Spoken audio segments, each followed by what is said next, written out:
नमस्कार बच्चों, संस्कृत विषय में आप सभी का स्वागत है। बच्चों, आज हम क्लास 9th का चैप्टर नंबर 10 पढ़ेंगे। पाठ का नाम है जटायु शौर्यम। जटायु का अर्थ है जटायु की और शौर्यम का अर्थ है बहादुरी। बच्चों, रामायण की कहानी तो आपने सुनी होगी। जब रावण पुष्पक विमान में सीता का अपहरण करके ले जा रहा था, सीता को किडनैप करके ले जा रहा था, तब सबसे पहले सीता को सेव करने के लिए रावण से मुकाबला करने वाला कोई था तो वो था पक्षीराज जटायु। तो आज इस पाठ में हम पक्षीराज जटायु की बहादुरी के विषय में पढ़ेंगे। सा तदा करुणा वाचो विलपंती सुदुखिता वनस्पति गदम गृधम ददर्श आयत लोचना। इसमें केवल इतना बताया गया, सा मतलब उसने, ददर्श मतलब देखा, गृधम मतलब जटायु। उसने उस गीत को देखा, यानी उसने उस जटायु को देखा। किसने देखा? सीता ने देखा। ये प्रोनाउन सीता के लिए यूज हुआ है। उसने देखा, किसने देखा? सीता ने देखा। किसको देखा? गीत को देखा, यानी कि जटायु को देखा। अब जटायु का एक विशेषण आया है वनस्पति गतम। वनस्पति गतम यानी पेड़ पर स्थित जटायु, पेड़ पर बैठी हुई जटायु, जो कि आपको सामने दिख रहे हैं यहाँ पर, वृक्ष पर स्थित जटायु। बाकी सीता के विशेषण है करुणा वाचो विलपंती, दयनीय आवाज से रोती हुई। करुणा मतलब दयनीय और वाच मतलब वाणी और विलपंती मतलब रोती हुई। रोती हुई सीता को। और कैसे हैं? दुखी। सीता कैसे हैं? बहुत दुखी हैं। और तदा का मतलब तब। तब क्या हुआ? बहुत दुखी दयनीय वाणी में रोती हुई सीता को देखा। और कैसी सीता है? आयत लोचना, बड़ी बड़ी आंखों वाली। ददर्श का अर्थ होता है देखा, और आयत लोचना, ददर्श प्लस आयत लोचना वर्ड है। आयत का अर्थ होता है बड़ी, और लोचन को कहते हैं आँख को। आयत लोचना का मतलब हो गया बड़ी बड़ी आँखों वाली, जिनकी आइज़ बहुत बड़ी हैं। तो सीता की ब्यूटीफुल आइज़ थी, बड़ी बड़ी सुंदर सुंदर आँखें थीं। तो उन सुंदर सुंदर आँखों में आंसू भर गए हैं। क्यों? क्योंकि रावण उनका अपहरण करके ले जा रहा है। तब बहुत बड़ी सुंदर सुंदर आँखों वाली बहुत दुखी सीता ने दयनीय आवाज में रोती हुई सीता ने जटायु को देखा। ये श्लोक है। अब हम इसकी हिंदी करते हैं। तब करुण वाणी में रोती हुई बहुत दुखी और बड़ी बड़ी आँखों वाली सीता ने वृक्ष पर बैठी हुई स्थित गृध यानी जटायु को देखा। देखने के बाद देखा किस लिए? जब किसी पर कोई अत्याचार हो रहा होता है तो वो आसपास देखता है हेल्प के लिए। तो आसपास उन्हें जटायु नजर आई, पक्षीराज जटायु, तो उनकी तरफ उन्हें देखा। देखने के बाद क्या हेल्प मांगी जाती है? तो वही इस श्लोक में है। आर्य का अर्थ है, एक संबोधन शब्द होता था, एड्रेसिंग वर्ड होता है, जैसे आजकल कहते हैं सर, श्रीमान, ठीक है। तो पहले बोला जाता था आर्य। आर्य होता है श्रेष्ठ। तो और जटायु मतलब हे जटायु, आर्य जटायु। माम पश्य, ये मतलब मुझको देखो। माम आर्य, दो शब्द मिले हुए हैं, माम प्लस आर्य। आर्य आर्य जटायु मुझको देखो, मैं कैसी हूँ? ह्रियमाणा हरण की जाती हुई, अनाथवत, अनाथ के समान। सीता अपने आप को बहुत हेल्पलेस फील कर रही हैं कि अगर अभी इस समय राम यहाँ मौजूद होते तो रावण की हिम्मत थी जो मेरा अपहरण कर लेते। तो उन्होंने मुझे अनाथ समझकर मेरा अपहरण कर लिया है। अनेन राक्षसेंद्रेण, यहाँ पर राक्षस प्लस इंद्रेण संधि विच्छेद है बच्चों। इंद्र का अर्थ यहाँ देवताओं का राजा नहीं है। इंद्र का अर्थ है यहाँ पर राजा, और राक्षस का मतलब है राक्षस।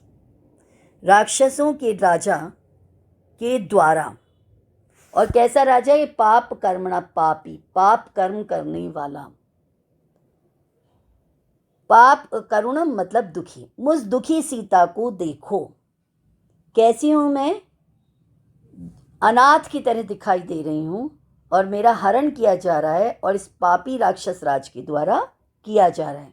अब हम हिंदी देखते हैं। आर्य जटायु, इस पाप कर्म करने वाली राक्षस राज रावण के द्वारा अनाथ की तरह हरण की जाती हुई मुझ दुखी को देखो।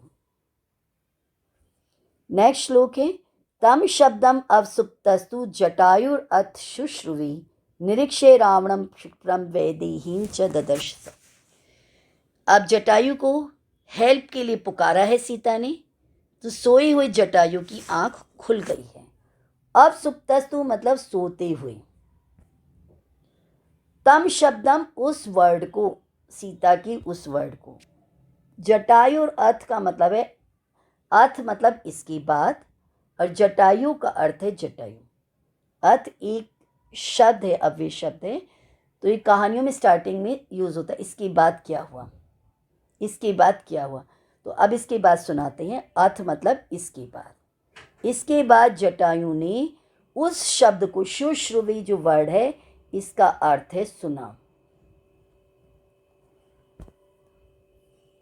किसको सुना? जो सीता ने पुकारा था, शब्द बोले थे जटायु ने। और जटायु की कंडीशन कैसे? जटायु सोए हुए थे, तो जटायु की, सोए हुए जटायु की एकदम आंख खुली, कान खुले सीता की आवाज़ सुनकर। तो जो, अगर दो बच्चों में आपस में लड़ाई हो रही होती है, तो जो बच्चा पिट रहा है और एक पीट रहा है, तो मदर सबसे पहले किसको देख रही होती है? जो पीट रहा है उसको स्ट्रिक्टली देखती है कि अभी तुझे देखती हूँ मैं, और जो पिट रहा है उसको सहानुभूति नज़र से देखते हैं कि घबरा मत, मैं आ रही हूँ। तो ऐसे ही जटायु ने पहले किसको देखा है? रावण को, कि तेरी हिम्मत ये काम कर रहा है। और फिर सीता को किस नज़र से देखा है? सांत्वनापूर्ण नज़र से, कि घबराओ मत, मैं आपको बचाता हूँ। तो रावणम निरीक्षे, रावण को देखकर, निरीक्षे का मतलब है देखकर। क्षिप्रम मतलब शीघ्र, यानी इमीडिएट, जल्दी से ही। वैदेही मतलब सीता को, और ददर्श का मतलब है बच्चों देखा। और किसने देखा? जटायु ने देखा, तो इसलिए लिखा है सह। तब हम हिंदी करते हैं। इसके बाद सोई हुई जटायु ने उस शब्द को सुना तथा रावण को देखकर, और उसने शीघ्र ही वैदेही सीता को देखा। विदेह कहते हैं सीता के पिता जो जनक हैं, उनको विदेही भी कहते हैं, और विदेह की बेटी होने के कारण सीता को वैदेही कहा जाता है। जनक की बेटी है इसलिए उनको जानकी कहा जाता है, विदेह की बेटी है इसलिए उनको वैदेही कहा जाता है। जनक और विदेह दोनों एक ही पर्सन के नेम हैं, ठीक है। ततः पर्वत श्रृंग आभा तीक्ष्ण तुंडः खगोत्तमः वनस्पति गतः श्रीमान व्याजः शुभाम गिरम। वनस्पति गतः जितनी बार भी आया उसका अर्थ है पेड़ पर स्थित, ठीक है। पेड़ों की वनों की वनस्पति क्या होती है? वृक्ष। तो वनस्पति गतः मतलब वृक्ष पर स्थित। जो पक्षी राज जटायु हैं उनके लिए विशेषण आया है पर्वत श्रृंग आभा, पर्वत की चोटी के समान शोभा वाले। तीक्ष्ण तुंडः शार्पन चोंच वाले। तुंड का अर्थ होता है बच्चों चोंच, पक्षियों की चोंच होती है ना, ऐसी जटायु की भी एक चोंच थी। जैसे नेल्स होते हैं, तो नेल्स शार्पन नेल्स होते हैं, तो किसी को भी मारोगे तो अच्छे से उसको चोट पहुंच जाएगी। ऐसे पक्षी की जो चोंच है अगर बहुत तीखी है तो वो अच्छे से प्रहार कर सकता है। खगोत्तमः में संधि विच्छेद है, खग प्लस उत्तमः। उत्तमः मतलब बेस्ट, पक्षियों में जो बेस्ट हैं, पक्षियों में जो श्रेष्ठ हैं। पेड़ पर स्थित पर्वत की चोटी के समान शोभा वाली तीखी चोंच वाली पक्षियों में श्रेष्ठ। श्रीमान, श्रीमान का मतलब है शोभा युक्त। श्रीमान जो श्री से युक्त हैं, जो शोभा से युक्त है।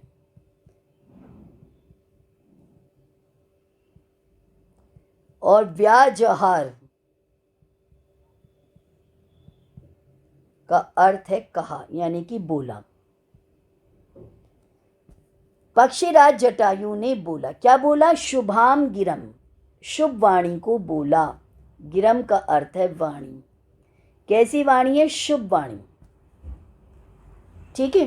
ततः इसके बाद पर्वत की चोटी के समान शोभा वाली, तीखी चोंच वाली, पक्षियों में श्रेष्ठ, वनस्पति गतः मतलब पेड़ पर स्थित, शोभा से युक्त पक्षीराज जटायु ने शुभ वाणी बोली, सुंदर वाणी बोली।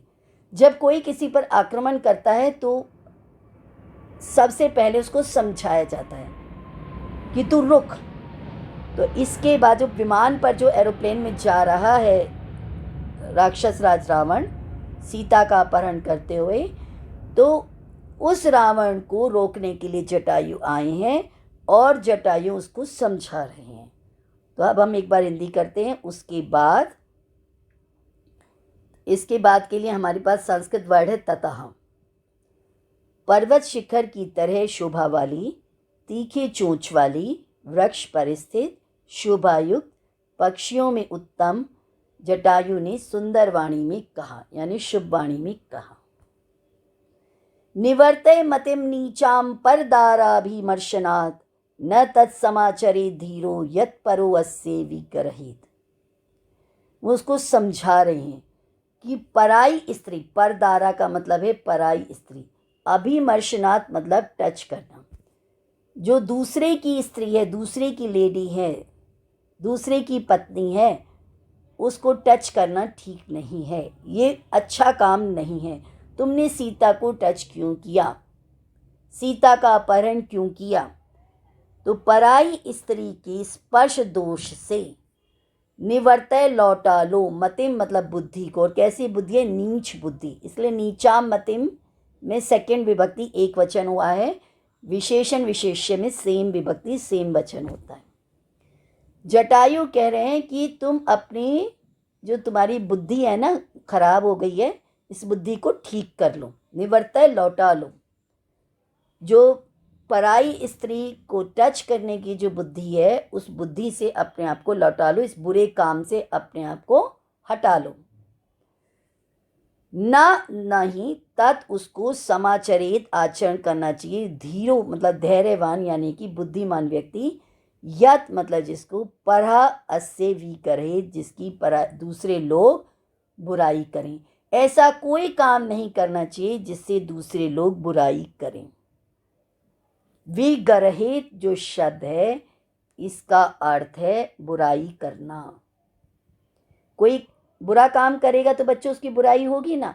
तो रावण को कहा जा रहा है तुम बुरा काम कर रहे हो, तो इस बुरे काम को छोड़ दो, इस बुरे काम से अपने आप को हटा दो, सीता को छोड़ दो।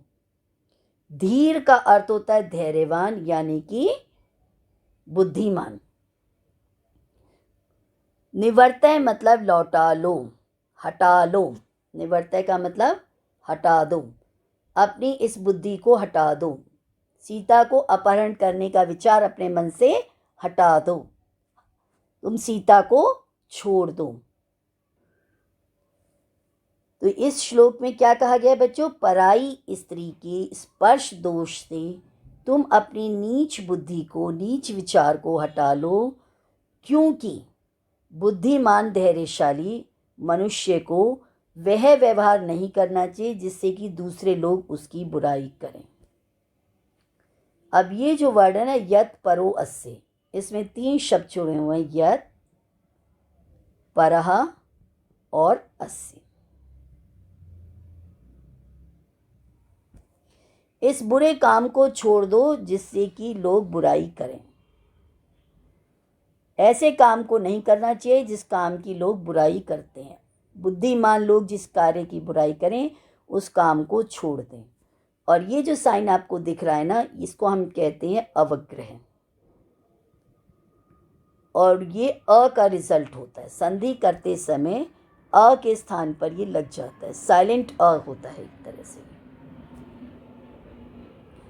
अब वो रावण से कह रहा है वृद्धो अहम, वृद्ध शब्द है और इसमें अहम शब्द लगा हुआ है। यह आपकी सिलेबस की ही संधि है, विसर्ग का ओ होना 9th क्लास में सिलेबस में है ये बच्चों ये संधि। ये अवग्रह की जगह अ लगेगा, अ अवग्रह में चेंज हो जाता है, जो एस की तरह आपको देख रहा है। वृद्धो अहम, मैं बूढ़ा हूँ। त्वम युवा, तुम जवान हो। रावण को चैलेंज कर रहे हैं। पहले रावण को कहा कि तुम बुरा काम कर रहे हो, सीता को किडनैप करके ले जा रहे हो, इस बुरे काम से अपनी बुरी बुद्धि को हटा लो और सुधर जाओ। फिर वो कहते रावण को कि तू जो जवान है और मैं बूढ़ा हूं। त्वम युवा, युवा मतलब यंग हो। धनवी, तुम धनुषधारी हो, धनुष वाले हो, तुम्हारे हाथ में धनुष है। और सरथा, रथ के साथ हो। कवची, तुमने कवच पहन रखा है। कवच होता है, पहले समय में पहना जाता है, जैसे आजकल भी बुलेट प्रूफ पहना जाता है।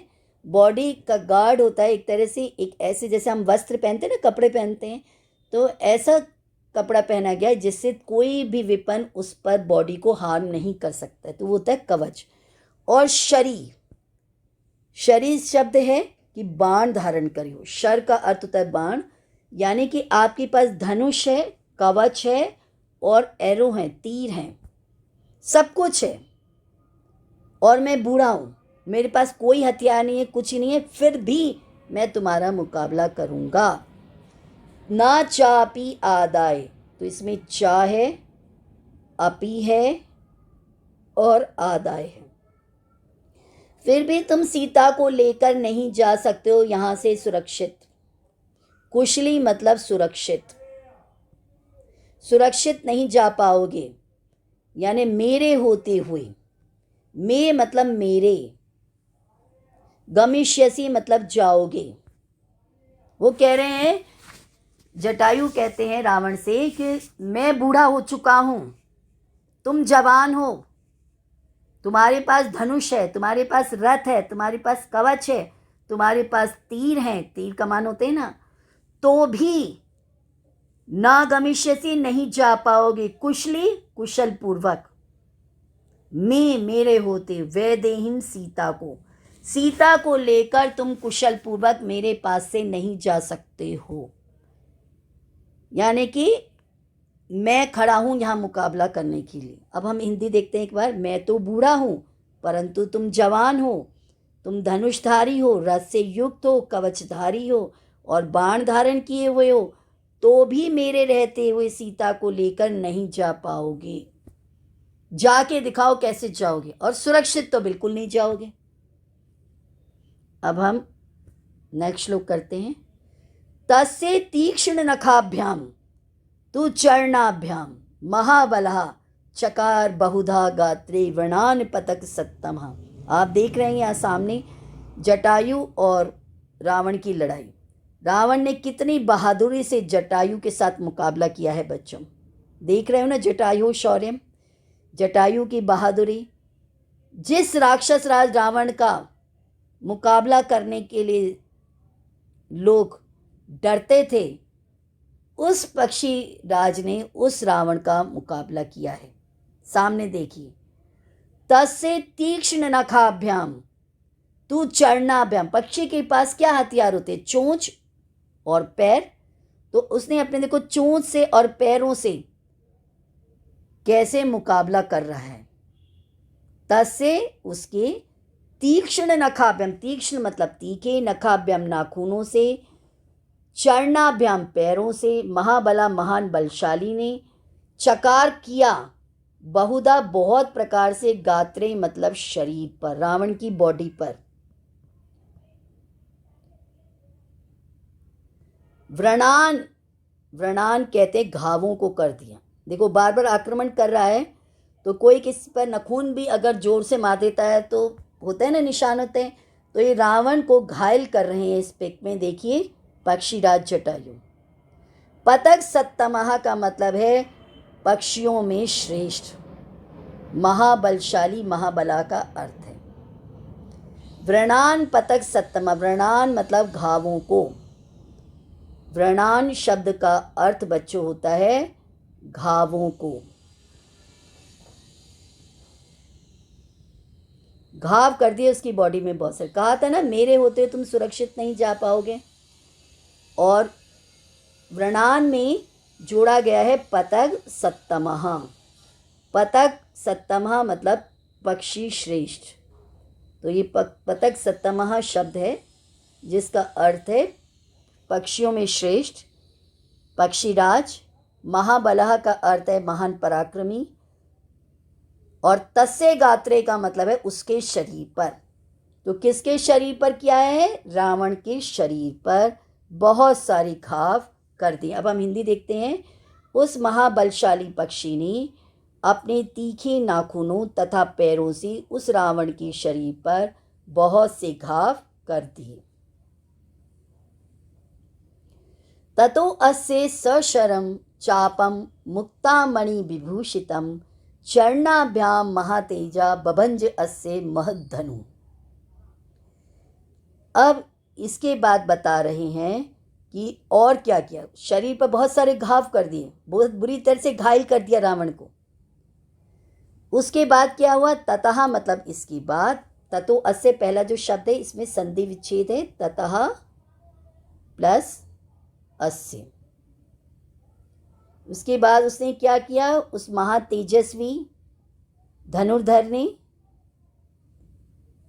ये जो महद्धनु, ततो अस्य सशरम चापम, तब ये जो बलशाली है जटायु, आप देख रहे हैं ना रावण पर पिक में किस तरह से आक्रमण कर रहे हैं। पहले तो रावण के बॉडी पर बहुत तरह से प्रहार किया, अपनी चोंच से, अपने पैरों से।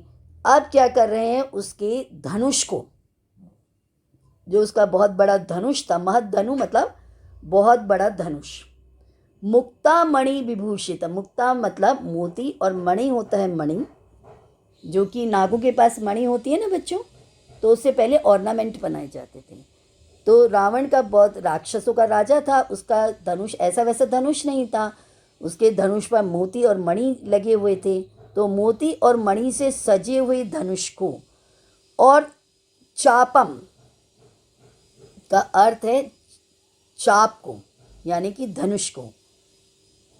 तो उसने उसके जो धनुष था मोती और मणियों से सजा हुआ था, उस धनुष को अपने पैरों से, चरणाभ्याम पैरों से, बभंज मतलब तोड़ दिया, अस्य मतलब इसके महद्धनु बहुत बड़े धनुष को।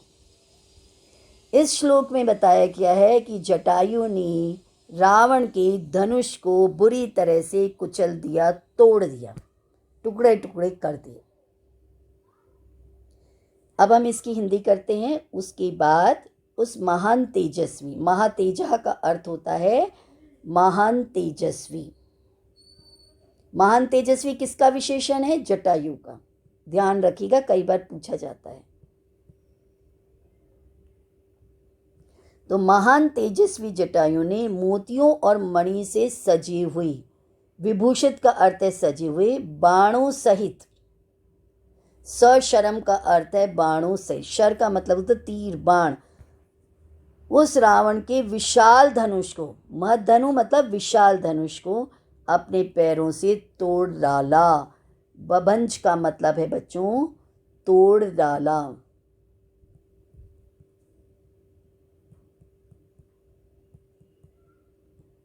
समझ में आ गया बच्चों ये श्लोक? अब हम करते हैं नेक्स्ट श्लोक। सभग्न धनवा, अब धनुष तो टूट गया। वे रथो, रथ भी उसने घायल कर दिया। हतश्वो, उसके घोड़ों को भी घायल कर दिया। हत सारथी, सारथी को भी घायल कर दिया। तो अब रावण के साथ जब इतना किया जाएगा तो क्या रावण चुप रहेगा बच्चों? नहीं रहेगा ना। तो तलेन अभी जघान आशु जटायुम क्रोध मूर्छितः। क्रोध मूर्छित मतलब बहुत क्रोधित, बहुत ज्यादा गुस्सा आ गया रावण को। अब रावण ने क्या किया ये इस श्लोक में बताया जा रहा है कि बहुत क्रोधित रावण ने तलेन, तलेन अभी जघान आशु, आशु का मतलब है इमीडिएट, जल्दी, शीघ्र। क्षिप्रम, आशु, झटिति, ये सब शीघ्र शब्द यानी जल्दी शब्द के अर्थ हैं। आशु मतलब इमीडिएट। तलेन अभी जघान, अभी जघान का अर्थ है प्रहार किया, मारा। अभिजघान। ये जो शब्द है बच्चों, इसका अर्थ है प्रहार करना, यानी कि मारना। अब रावण ने क्या प्रहार किया वो इसमें बताया जा रहा है। आप देख रहे हैं ये जो तलवार होती है ना, तो जहाँ से हम तलवार पकड़ते हैं अपनी मुट्ठी से, तो उस साइड से उसने बहुत ही बेरहमी से पक्षीराज जटायु पर प्रहार किया। उल्टी तलवार से, देख रहे हैं ना, ये जो पोर्शन है जहाँ से तलवार को पकड़ा जाता है वो है तलेन। अभिजघान, मारा, आशु जल्दी। किसको मारा? जटायु को। तो पक्षीराज जटायु ने बहुत ब्रेवरी से मुकाबला किया, लेकिन पक्षीराज जटायु को मार दिया रावण ने। तब अब हम करते हैं इसकी हिंदी। टूटे हुए धनुष वाले, रथ से विहीन यानी बिना रथ के, मारे गए घोड़े वाले, मारे गए सारथी वाले, बहुत क्रोध वाले, उस रावण ने तलवार की मूठ से उस जटायु पर प्रहार किया। इस श्लोक में बताया है कि रावण ने जटायु को मार दिया। कैसे मारा है? तलवार की मूठ से।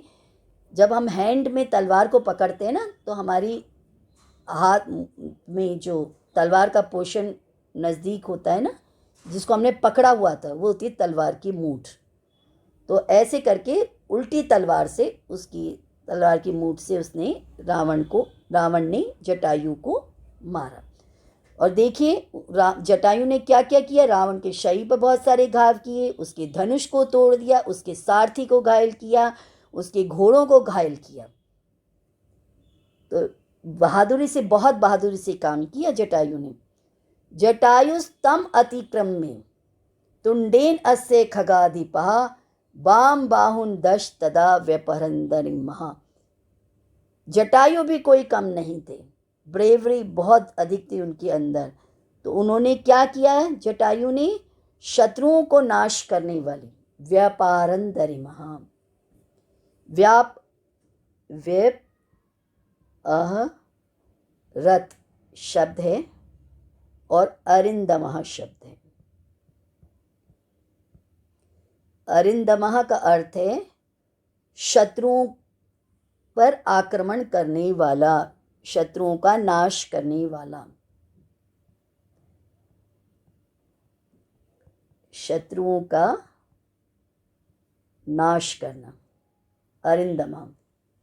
और व्यापहरत का अर्थ है मारना, नष्ट करना। नष्ट करना, मार देना। किससे नष्ट करते हैं पक्षी? चोंच और पैरों से। तो इसमें है तुंडेन। तुंडेन का अर्थ क्या पढ़ा था हमने? चोंच। तो पक्षीराज जटायु पर जब उसने तलवार से आक्रमण किया, तो पक्षीराज जटायु ने क्या किया? खगाधिपा का मतलब है पक्षीराज। खग प्लस अधिपा शब्द है बच्चों। खग प्लस अधिपा। अधिपा मतलब राजा, पक्षियों का राजा, पक्षियों का मालिक। तो पक्षीराज जटायु ने क्या किया? अपनी चोंच से क्या किया? वाम बाहुन, लेफ्ट साइड की, 10 मतलब 10, भुजाओं को, बाहु मतलब भुजाओं को नष्ट कर दिया। तो उसने रावण की जो भुजाएं थीं उस पर प्रहार किया। अब हम हिंदी देखते हैं। तब उस पक्षीराज जटायु ने शत्रुओं का नाश करने वाली अपनी चोंच से झपट कर, अतिक्रम में मतलब झपट कर, आक्रमण करके, उस रावण की बाईं ओर की 10 भुजाओं को नष्ट कर दिया। बच्चों, कैसा लगा मेरा ये वीडियो? आपको लेसन समझ में आया? अगर मेरा ये वीडियो आपको पसंद आया हो, अच्छा लगा हो, तो प्लीज़ इसे अधिक से अधिक लाइक, शेयर और सब्सक्राइब कीजिएगा। Thank you.